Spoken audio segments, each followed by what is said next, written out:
These are my plans for the GLI. As always, let me break it down for y'all.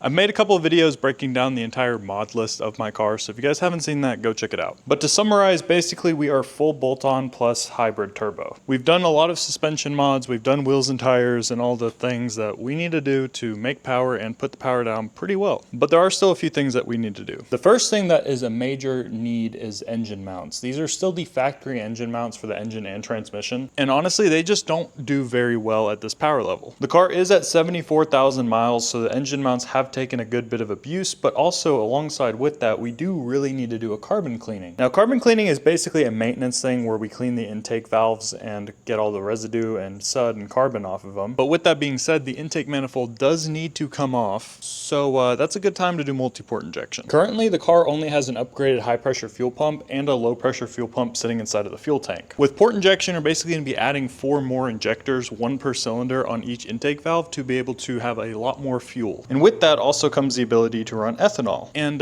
flex fuel, which means we should be able to make close to 550 wheel horsepower. And honestly, that is the last major performance thing I need to do alongside engine mounts. Sway bar end links are something also that I want to do eventually, but it's not really a huge priority right now. Along with that, I do also want to get some really stiff rear springs, so that way when we do drag racing in the future, the car should be able to hook really well and not dip too much in the rear. Obviously, it is front wheel drive, so traction is a huge battle, and anything that we can do to improve traction even a little bit is going to be huge. Now, long term, that's not the end goal. I explained recently in another video that I do plan on Dazza swapping the car and also all-wheel drive swapping. Now, I'll be completely honest with you guys here. That is something I really want to do and I will do, but it's not something that I can do right now. It's just a huge financial commitment that I'm literally unable to make at the moment. But if you guys want to help support me in getting to that point eventually and see that happen, follow along because I'll continue breaking it down for y'all. Peace out.